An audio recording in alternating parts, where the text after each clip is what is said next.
and the rest of Gene Simmons of KISS.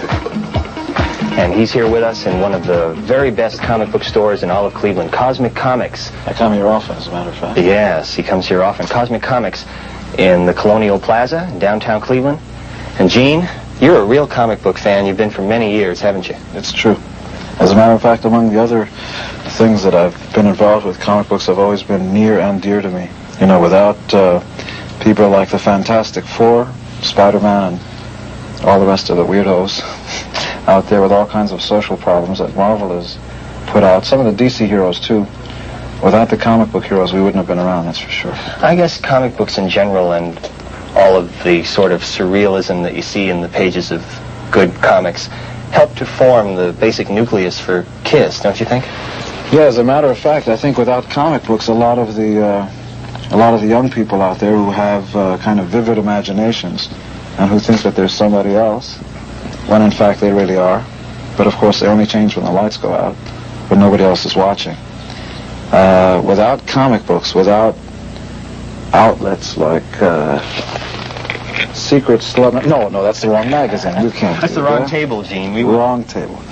Without obvious outlets, without, you know, being young and thinking that you're Thor, or that you're Hurt, or that you're Thor. If you're... No, I can't do that, guys. No, without having an outlet for your fantasy, it's hard to grow up and be mature. I mean, I refuse to do that. I refuse to grow up. There's no reason at all why people can't remain young, at least in their minds, all their lives. There's just no reason.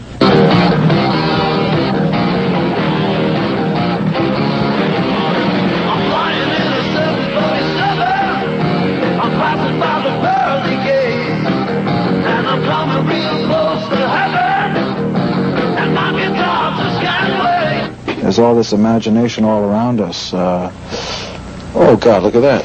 That's a great superhero comic. One of your favorites, huh? One of my favorites. One of the all-time bestsellers, as I understand it. How do you feel about that after all these years of being a comic book fan, having one of the biggest-selling Marvel comics of all time?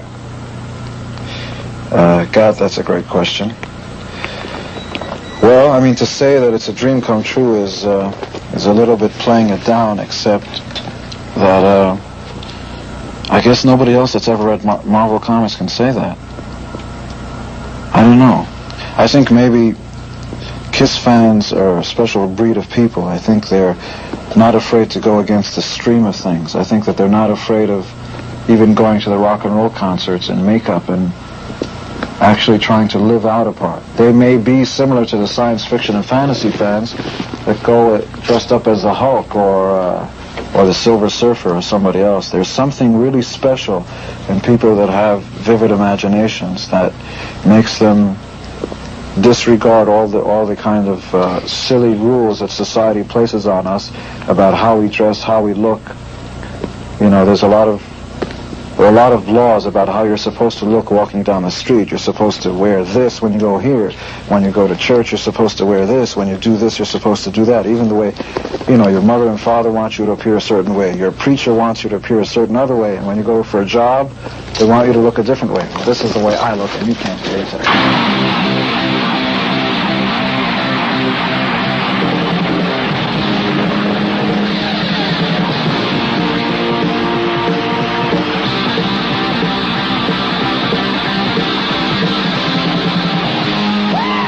Coming up this summer, you say that you're going to be putting a big show on the road. Can you tell us something about that? Everything about us has to do with being big. When in fact, you know, our main purpose in life has always been... There is no comparison there, is there? What do you think about those shoe sizes, guys? Mine are $12.98 specials at Uncle Bill's. Where do you get your stuff? How do you get this? Do you design this stuff to yourself? Yeah, in fact, do you walk into strange stores or what? It's the way a scientist figures out how to do a new thing. You know, it's the way a designer figures out how to design a new set of duds. Sometimes you go into a junk shop, and I'm pretty serious about this. You'll see strange things, strange designs. You may go to a museum and you may see different kinds of outfits. Or the obvious perfect thing is to pick up any comic book where everybody goes nuts, and you know there are artists designing hundreds of thousands of different outfits, different costumes, different designs, different facial makeup. I mean, makeup is nothing new. Comic book heroes have been doing it forever, and before them, people like Al Jolson, and before them, even people like I don't know, Indians going out on war paths would always paint themselves up. So there's just nothing new under the sun. So what you have to do, hopefully, what this all boils down to is your imagination.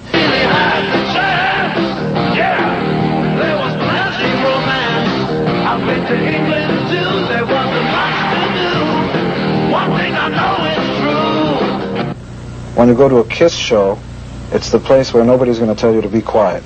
There's nobody that's going to tell you you can't scream here, you can't make noise, you can't jump up and down on your seats. The prerequisite of any KISS show is before we step up on stage, everybody rises. There's a kind of an homage paid. And I accept it, you know. I mean, I know that the people out there are waiting to see the greatest show of their life, and they stand up in expectation. And it's not easily won. You know, if we don't put out for them, they destroy us. So before we even hit the first note, we step up on that stage and everybody gets up off their seat because they're expecting something special. And because there's that expectation, there's that equal transfers. You give us something, we'll give you something. Make me feel important and I'll give you the show of your life. KISS, one of the most important bands in the whole world, one of the most entertaining bands in the whole world. Coming back to Cleveland, what are you talking about, like maybe the summertime? Late spring, early summer, we'll be coming back to Cleveland to give Cleveland a taste of sane, intelligent stadium rock and roll concert. Size, spectacular. I'm using big words only because those are the only words I can use to describe what we want to do. We want to do the same things comic books have been doing in the framework of pages live. There's no reason why Godzilla should have the only license on breathing fire, you know? And there's no reason why Thor should be the only one that flies through the air with the greatest of ease. I mean, anything that's got to do with a limit on your imagination is something that doesn't involve KISS. We're here to stretch the boundaries of what rock and roll is supposed to mean, what visual entertainment is supposed to mean. We're going to try to give you the best possible show we can. That's the premise behind the band. And I think you'll see what we mean this summer. All right. Gene Simmons, hanging around Cleveland here at Cosmic Comics. And let's see what they got, huh? As a matter of fact, let's More of the afternoon exchange in just